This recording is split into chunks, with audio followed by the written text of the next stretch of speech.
This is a lecture from Open Tuition.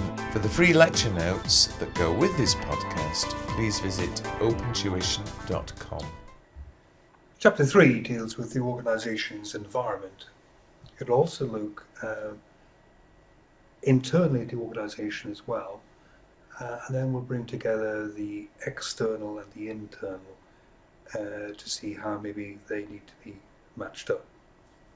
First of all, we start with environmental influences, and this is normally remembered by the word pestel.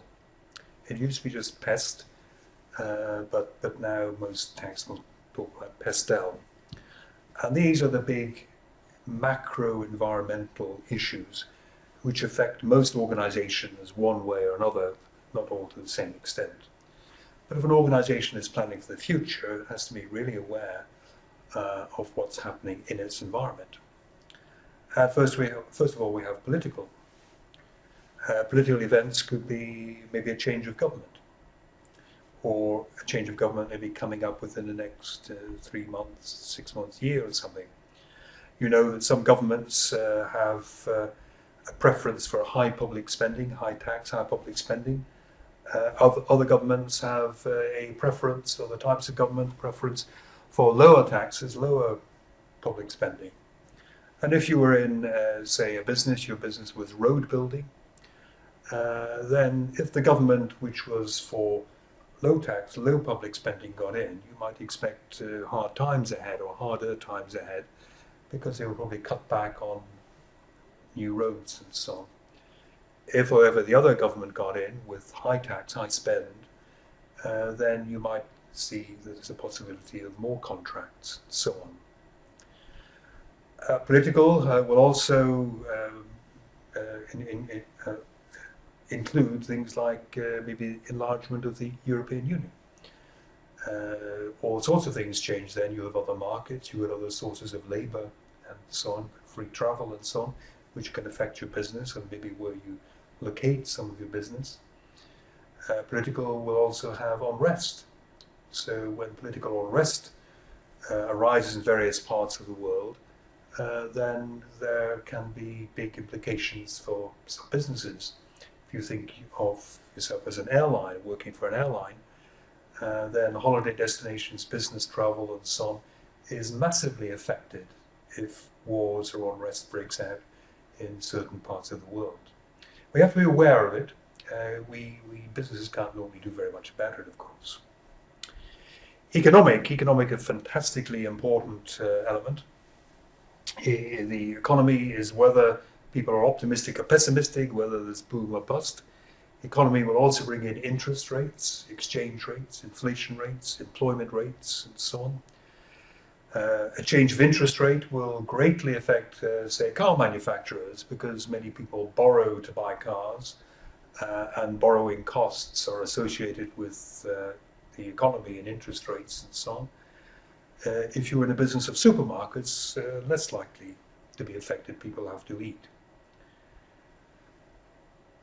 Whether you classify something as an economic factor or a political factor doesn't much matter. I mean, tax is a political matter. There are political decisions to make about tax, and of course it has economic consequences. It doesn't really matter where you identify tax as being an issue. The important thing is that you have identified tax as something maybe to keep an eye on. So again, if the sales tax rate went up, then the effect on car sales is likely to be much higher than maybe the effect on something very small that only costs about $5. An extra couple of percent on that isn't going to be a lot. Social factors. This will include factors like habit, preferences, fashion. But one of the very large social factors which we have to be aware of is in many countries birth rate has fallen, and there is a greater and greater proportion of the population which is old. So if you're in the business of manufacturing pharmaceuticals, it's a good time for you, because the biggest consumers of pharmaceuticals tend to be people who are older. If you're in a business maybe of primary education, it might be a harder time for you, if the birth rates were falling. Technological, the biggest single breakthrough in technology is IT, and particularly the internet. Think what technological changes have done to the music industry. You hardly find a CD anymore, it's probably going to be a download. Think what it might be doing to the film and television industry in terms of streaming films. Of course, there are legal effects as well going on here in terms of pirating there. Think what it's done to many bookshops. Many independent bookshops finding it hard maybe to make a living now because you have e-books, and then you have Amazon and the like who can compete very effectively with conventional bookshops. People talk about bricks or clicks, and the internet has hurt the bricks and has helped the clicks. Ecological, sometimes known as an environmental element here.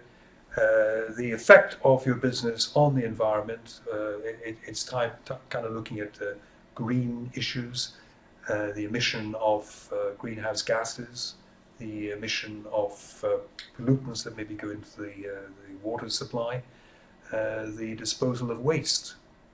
This is not just a moral issue, this is becoming very expensive in some areas. Disposing of waste, most businesses have to pay quite a bit for it now. Many costs, gas costs, electricity costs, petroleum costs and so on, are rising. And if you were an airline, you would be very, very wary of what was happening, very, very affected by what's happening fuel costs. And finally, there's legal. Legal, political used to be all in one. Changes in legislation. So maybe the European Union changes the minimum wage, or maybe it changes the maximum working week, or maybe it changes what products you're allowed to sell because of health scares and so on there. So legal factors could make it difficult for you to be trading. If there are additional legal requirements on safeguarding data, then you have to respond to that and make sure that you stay on the right side of the law. Because if you don't, it could be very expensive in terms of fines, and sometimes it can even prevent you from trading. Once we've done these big macro factors, the next thing to look at really is what's called Porter's 5 forces. And Porter's 5 forces model, Porter is Michael Porter of Harvard Business School, or was at Harvard Business School, very influential writer on really strategic matters here. What Porter's 5 forces looks at is it looks at particularly industry sectors. And it looks at attractiveness.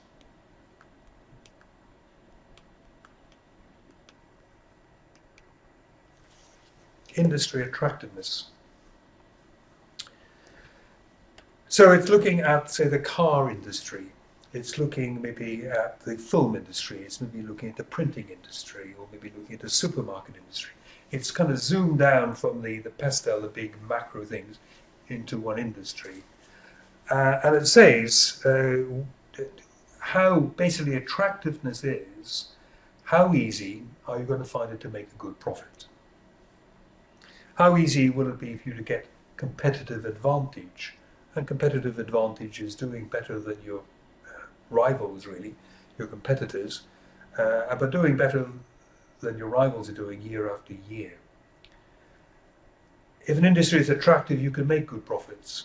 And once you make good profits, you reward suppliers of capital, but also making good profits helps you to keep in front.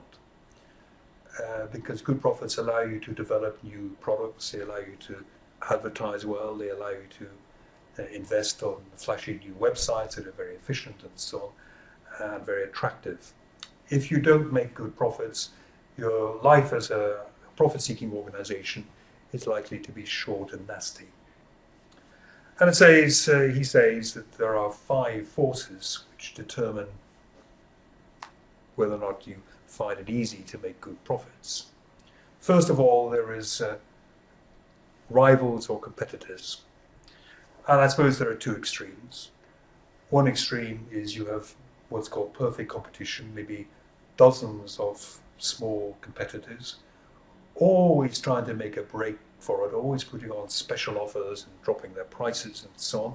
And you have to keep fighting them to keep your market share. And at the other extreme, you have a monopoly, which is you are the only supplier, which to some extent means you can do what you want. It doesn't guarantee you're going to sell anything because nobody might want what you're selling at the price, but quite obviously it gives you much more freedom. So we're looking at how competitive the business is, and generally the more competitive, the tougher a time, and the smaller your profits. Buyer pressure. What pressure can your customers put on you? So if you are selling most of your output to one large customer, and that customer says, I want you to drop your prices by 20%, you probably have to comply because you could not risk losing sales, maybe 80% of your sales going to this customer. You couldn't risk losing those. If, however, you have maybe 100 customers, you're selling about 1% of your output to each customer, any one customer is not very powerful. And they have less leverage over you. There's less pressure from them. You'll have a better time. Supplier pressure. A bit like buyer pressure. Supplier pressure. If you have maybe 10 people who can supply your raw materials, they will be competing against each other to get your business and keep their prices down. If you have a monopoly supplier, a single supplier of a unique component, which you have to buy, then they have a lot of power over you. If they put the price up by 25%, you still have to buy it.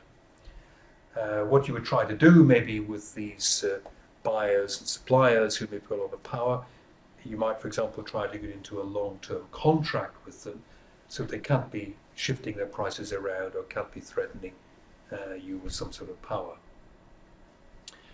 Threat of new entrants. People not in the business, but they see you're profitable and they think you're coming into the business, launching themselves as competitors. What you like to see here is what's called a barrier to entry.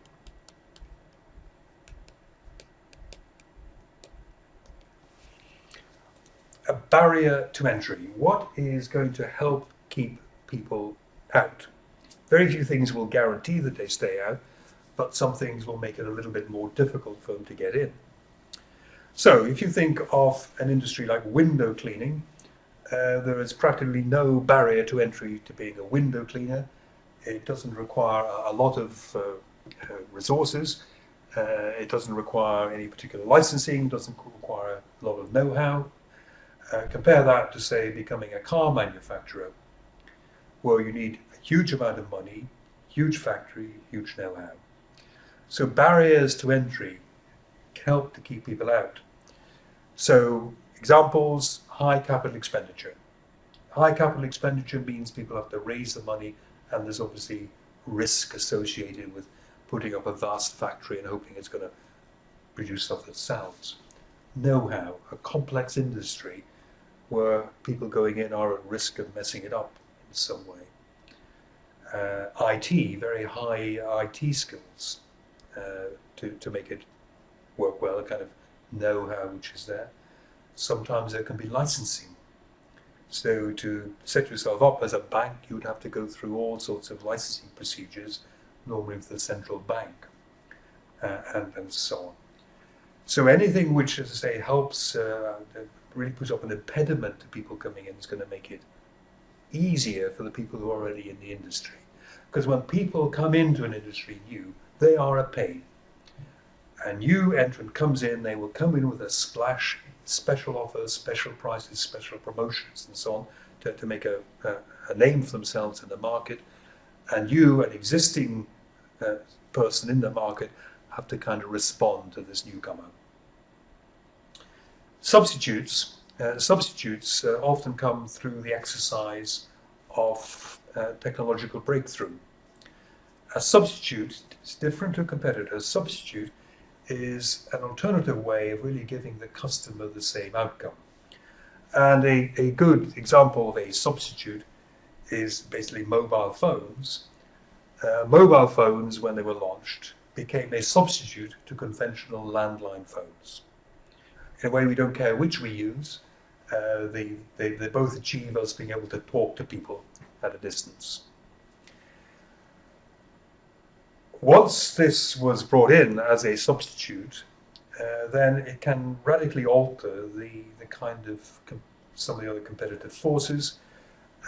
For example, when there was only landline phones, there was a considerable barrier to entry, because the only way you could compete on a landline phone was to put in wire cables to everyone's apartment all over the country, which was a huge investment up front. Once mobile phones came in, it was much cheaper for new entrants to come in, because establishing a mobile phone network is much cheaper. You just need base stations here and there. There's much less infrastructure in many ways. What can you do about substitutes? Not a lot. Once something's been invented and the technology is out of the bottle, you have to live with it. And about the only thing you can do maybe is to join it.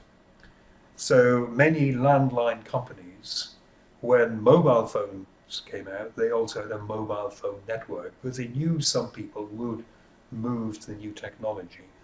And the only way they could really keep market share was to offer that as well. So 5 forces, you have to remember them: rivals or competitors, buyer pressure, supplier pressure, threat of new entrants, and substitutes, determining how easy a time we're going to have in making a decent profit. Moving within the organization slightly, the value chain. What we have in the value chain are basically, again, it's a Porter invention. You have all the activities or processes which an organization carries on. And they're arranged into two types of activity. The ones along the bottom here are called primary activities.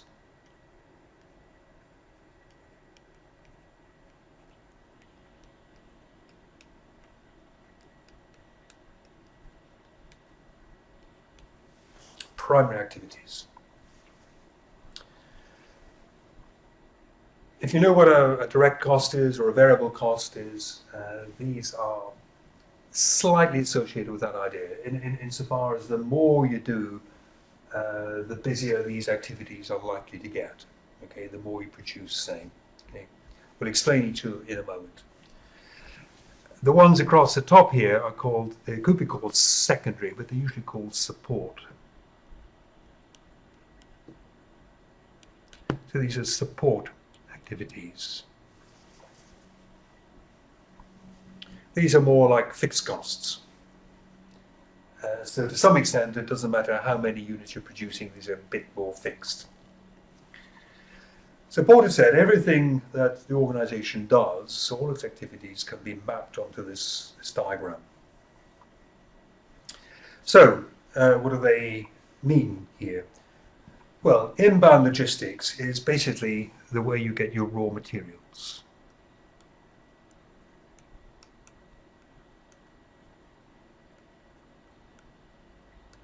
Raw material movements, it's not ordering it, but it's movements.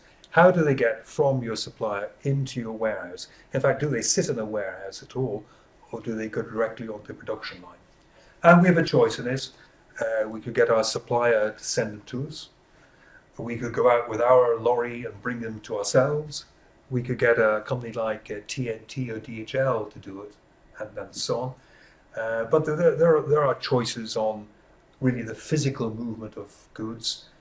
Do we order a huge amount at a time, or do we order little bits at a time, and so on? There's a lot of choice going on in there. Operations, that's easy, that's basically production. So we needn't say too much about that. This is what happens in the factory and so on. Outbound logistics is getting stuff really from the end of the production line. So this can be storage plus delivery. So again, do we have a warehouse full of stock ready to send out to customers, or do we make goods on demand? More of a just-in-time inventory there. Do we deliver the goods ourselves? Do we sell the goods maybe through our own shops? Do we get the post office to post them to people? Do we get DHL, TNT, UPS to deliver them to people? So this is all the way the goods get from the end of the production to our customers. Marketing and sales, how do we find new customers? How do we research what they want? How do we go about encouraging them to buy?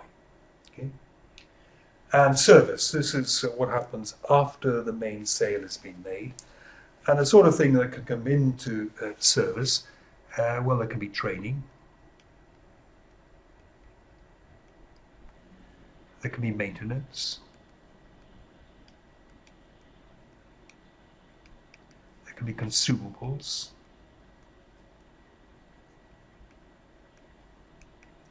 And there can be providing people with help. There can be installation as well. And very often, substantial profits are earned from this. If you're selling a piece of software which is very complex, people will be trained on it, they're quite profitable. Maintenance, again, many companies like to have a kind of maintenance contract going with their product. It kind of locks in the customer quite nicely. Consumables, you just have to think of inkjet printers. Inkjet printer, you can buy that for maybe $80. Go and buy the ink, $70. So again, huge amounts of money being made out of the consumables. And some people have, you pay for help desks and assistants and so on going on. So that's after the main sales. Different ways of doing it. Some people will provide a very personal kind of face-to-face service. Some people will try to have frequently asked question pages on their website as a way of providing help and training and so on there. But it's just a choice, really, of how you carry on the activities. Firm infrastructure. Firm infrastructure looks at basically head office. It looks at maybe the accounting department, how that's organized, maybe the personnel department, and so on. It's those sorts of almost support activities, not quite, but some of it. Technology development is basically research and development. Research and development, how we go about developing new products and how we go about developing new processes for making products, making them perhaps more efficiently. Human resource management. Human resource management, there would be recruitment of people, training of people, motivating people, trying to hang on to the people who are good, appraising people, and so on there. So anything really to do with human resources management is in there. Recruitment, training, appraising, thinking about the rewards and so on, motivating and so on. A very important aspect of maintaining a business. And finally, there is procurement. And procurement is basically ordering goods.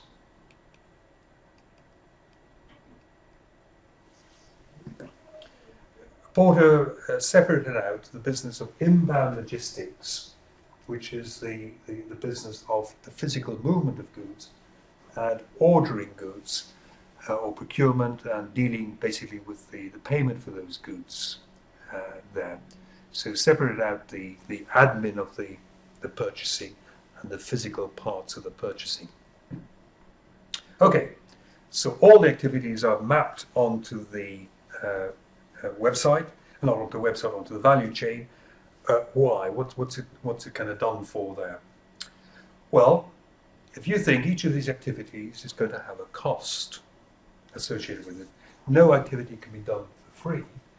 So if you have all activities mapped out here, you have all costs, in a way, mapped out. Or you have the causes of all costs mapped out. So your electricity costs, some will go into running a factory, Some of your electricity costs will presumably go to heating and lighting head office and so on there.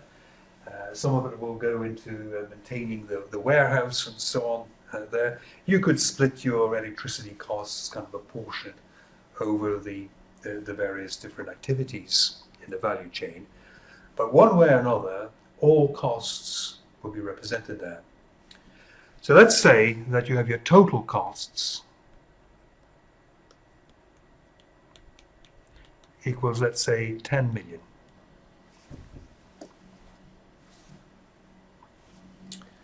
Your total cost 10 million, and your revenue, your sales,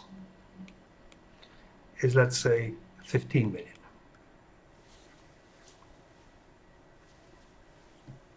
Our Porter says that's actually rather a bit of a miracle. Why is it that if you spend 10 million, customers come along and give you 15 million in exchange? How does that bit of magic work? Suddenly conjuring up 5 million profit from someone. Of course, at the end here, this final bar there, that is your 5 million profit.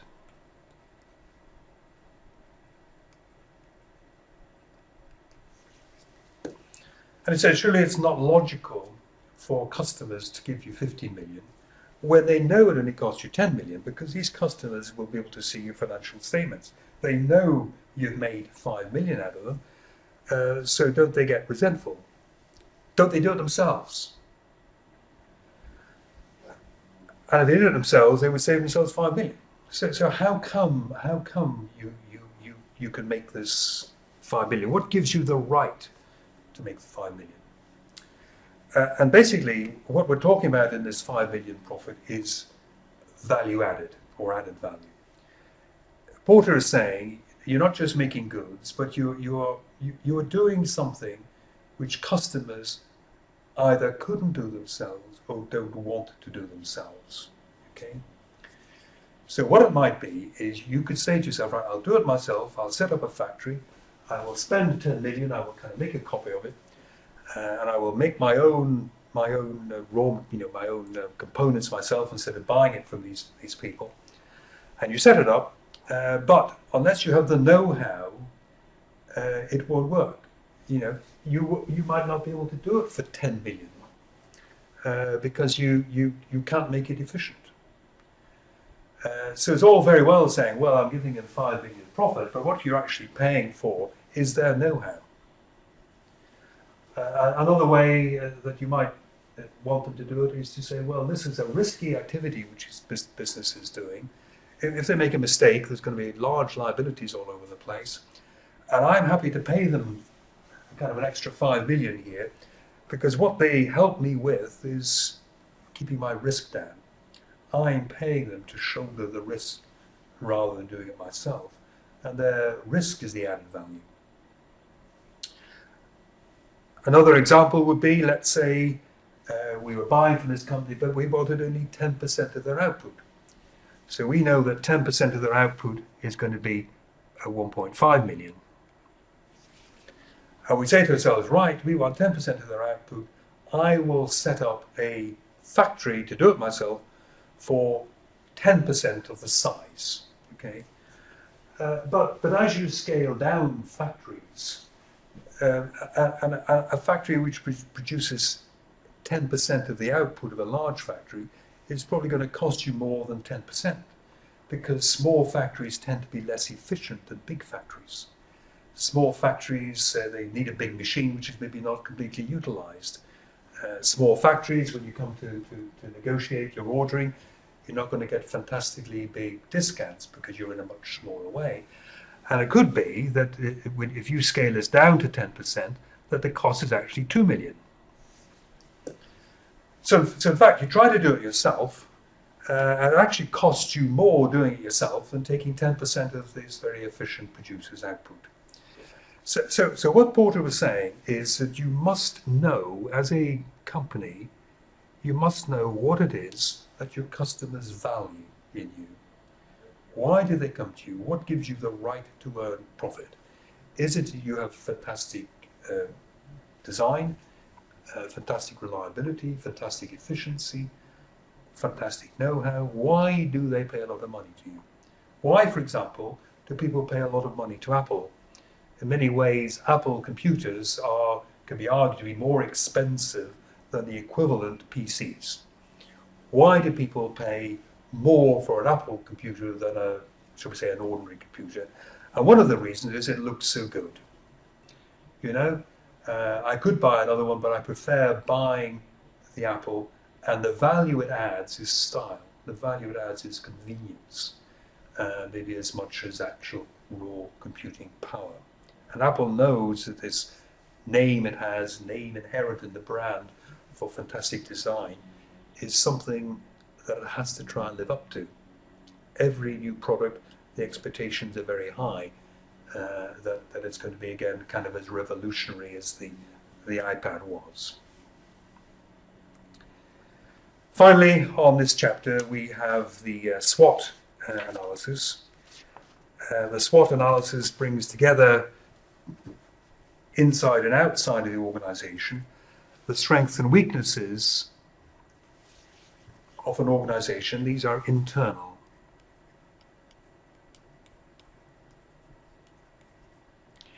The opportunities and threats are external.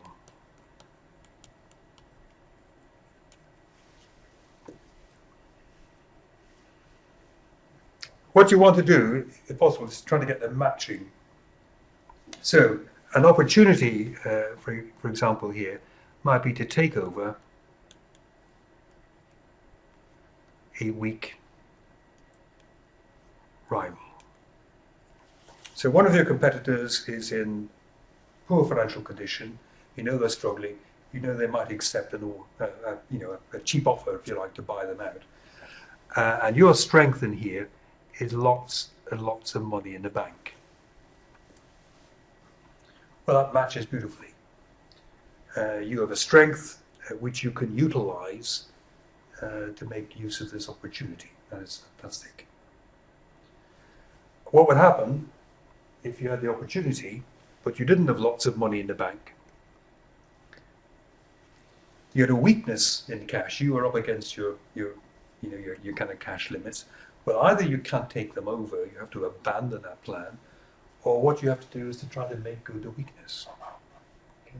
You have to go out maybe and try to raise some more capital from your shareholders, and then you can use that to take over this weak competitor.